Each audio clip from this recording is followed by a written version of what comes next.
The Media Inform Center at the Ukraine Media Center begin our working work. Today is the 197th day since the aggression of the Russian Federation. I would like to greet everyone on the occasion of the return of the Ukrainian national flag at the city of Balaklia. This has become a new chapter in the Ukrainian history. Today's agenda is at 12:30. We will be joined by the Deputy Minister for the Culture and Information Policy. We'll be talking about the creative industries and the support by the international world of the Ukrainian media service. We will be also joined by the officers of the people from Geneva office of UNESCO. We'll be talking about the response to the mental health of the Ukrainians in the circumstances of the emergency situations and what the most efficient steps are. I would like to give the floor now to Ivan Fedorov, the city mayor of Melitopol. Welcome, sir. Will you please brief us on the current situation in the city? Welcome. Now, of course, the situation in the city of Mariupol is becoming more depressive and impressive. It's about 200 days that our city has been under the occupation. However, there are a few very important events that have happened. The 1st of September saw the beginning of the educational process, which has started both in the occupied territories and in the free territories. As for the Russian forces, on the 1st of September, they tried to force Ukrainian parents to get their children to school. But today it is clear that now we are into the 9th day of the beginning of the educational war process. It's not about education, it's about brainwashing. The Russian military attends schools and they won't let children out of the school, and the educational process is monitored by the Russian military. The Ukrainian children often hear the bad language by the Russian soldiers. They hear Russian national anthem in the schools. It's not about education. On the other hand, today it is safe to say that about 14,000 children are being schooled in the Ukrainian schools. 14,000 is a figure that is not very easy to understand. If we compare it with the 1st of September last year, then we had 15,400 children, so we have seen a 10% drop. However, since the 1st of September, we see the dynamics that show that the number of school children in the Ukrainian schools are growing. Our special thanks go to the educators, to the teachers, because they have been able to organize such a process under such straining circumstances. The Russia's forces are trying to spoil the educational process. We are under constant DDoS attacks, and our children continue to study online. The other point is the so-called and fake referendum. We have grown to different circumstances when we are being duped. Today we have seen something, the result of which will be seen on the September the 11th. The Russian forces are trying to set up a bogus referendum in the oblast of Zaporizhia, Lugansk, and other Ukrainian regions. We can now safely say that there will be no referendum. A couple of reasons for that, as well as a couple of markers to the following effect. They tried to set up a bogus referendum at the late August. They were going door to door to understand what's going on among the civilian population and what kind of support they could count on from the Ukrainian civilians. Now they have seen that less than 10% of the Ukrainians have agreed to participate in the bogus referendum. they have given up that idea. Now what they are talking about is that there will be some kind of sociological survey. So something that had happened previously in the Crimea will not take place in the occupied territories. We know for sure that this bogus event has been postponed for a couple of months, which means forever. Another point I would like to talk about is the social situation, including a couple of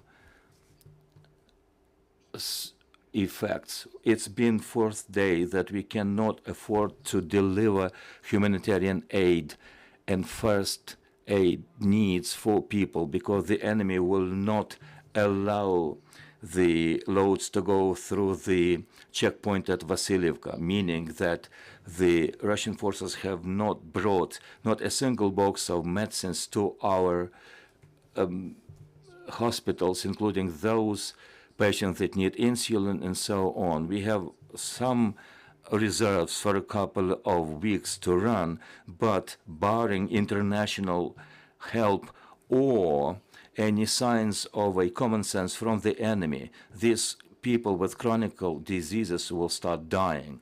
Another point is the communal services. It's for a couple of months now that there is no gas that is provided to people. People don't get the hot running water.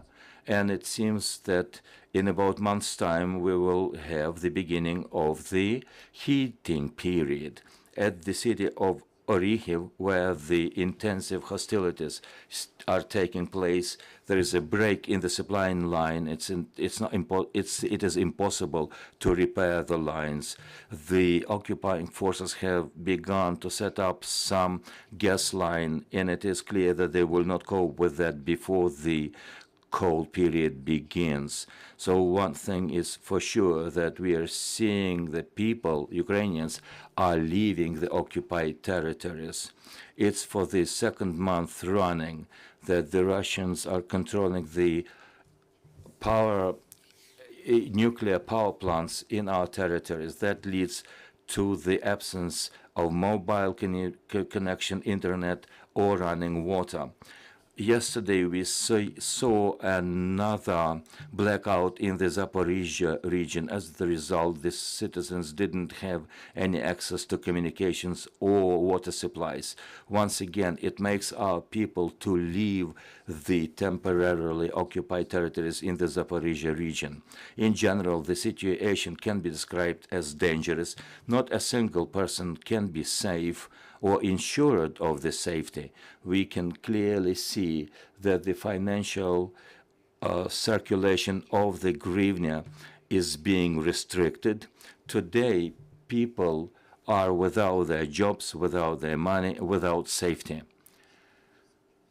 Mr. City Mayor, I would like to begin the question session with the issue of the Melitopol school and the school children. In your estimates, how many school children were forced to go to the Russian-run schools? In media sphere, out of 22 schools, 15 have begun working, but in reality, 6 or 7 schools are working. As for the number of school children, the following dynamics can be singled out.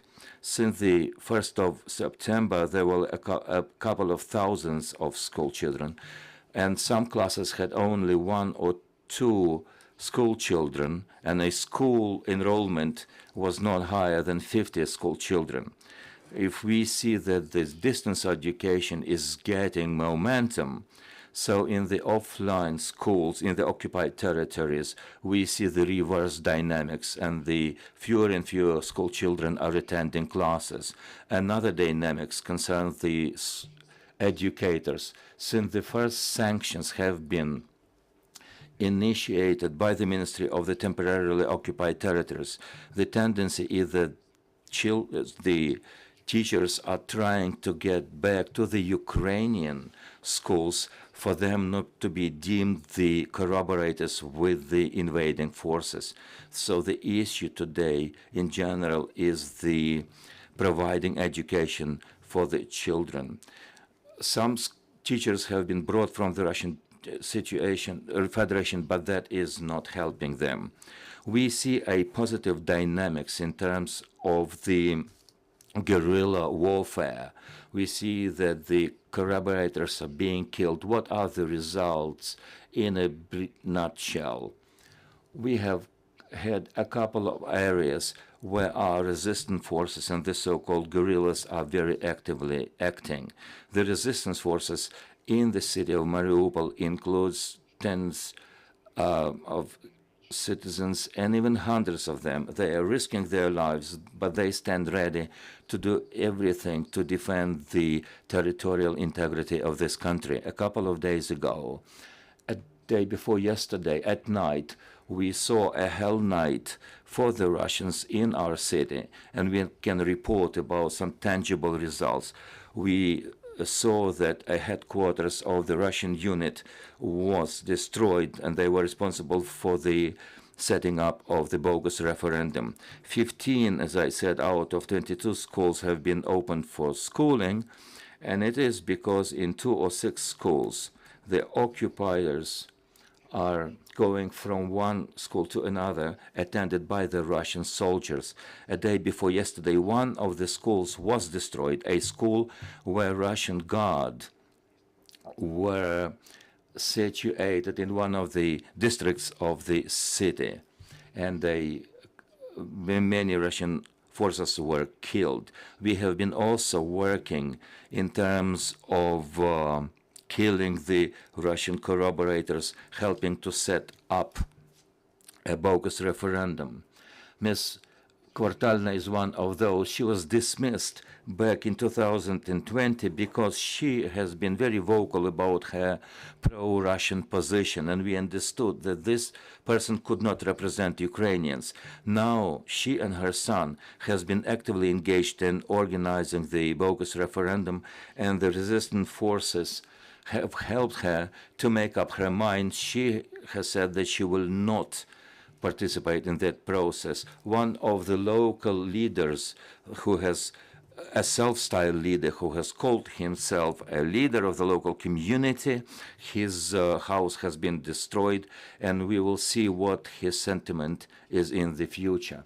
We have seen that the occupying forces are very attentive in terms of the city of Melitopol. Why is that city important? In your estimation, how many Russian occupiers, not only the military, but teachers and other people have come to Melitopol? Indeed, Russians have selected the city of Melitopol as one of the key cities of occupation in the southern part of Ukraine. It can be explained in 2 ways. First, historically, this is a logistical hub of the Ukrainian territory. We have 2 railroads and thoroughfares going through this city, and a railroad hub is stationed there. We see that the deoccupation of the city is the key to general deoccupation of the country. Without the city of Melitopol, the deoccupation is not possible at all. And the situation in the city is dramatically different from day to day. We see that dozens of thousands of military equipment is going through the city. Over the last few weeks, we have seen that in different districts, people, the locals, are informing us about the situation. They're waiting for the Ukrainian armed forces to come back. But the Russian forces are dramatically present in this region. Questions from the floor. Inform news agency. One clarification, perhaps. Can we track down the morale of the Russian forces after the outbursts and explosions? Are they scared? Are they running around the city? We don't want to be self-congratulatory. We don't want to dupe ourselves. The Russian forces will be there until they want to carry out all the orders, the military orders. The time will come when they will be squeezed out from within the city. But at this point in time, they are not ready to flee the city or the region. As I said, they believe that this is a principally important logistical hub, and they will defend it. On the other hand, when we talk about the collaborators with the Russian invaders, these people are clearly thinking how to flee the city. On the one hand, they are waiting to be jailed according to the Ukrainian legislation. On the other, they will be needed by the invading forces. No one will be fighting for them. Yesterday, for example, the council city session took place, and we passed a very clear decision. One, two members of the city council have been deprived of their seats. They have been collaborating with the Russians. And secondly, we passed a decision to the effect that the Melitopol City Council and the Executive Council will turn to the Ukrainian authorities to make sure to arrest the assets of the collaborators in the territory of Melitopol, leading to the situation when the Ukrainian authorities are restored, they will not be able to reinstitute their assets, to give the property under the authority of their brothers or sisters or their relatives. But we want to make sure that they have no chance to avoid responsibility and get away with murder. This particular section of people, collaborators, not the Russian military, they are very anxious. They are trying to get in contact with the representatives of the Ukrainian authorities with one single demand. They don't want to be seen or tracked by the Ukrainian guerrilla movement. Another clarification.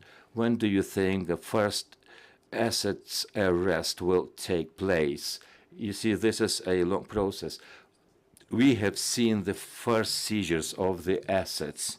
The law enforcement, according to our request, have initiated more than 15 criminal proceedings against collaborators. A number of suspicions have been served, and there have been in place a couple of sanctions on the assets of the collaborators.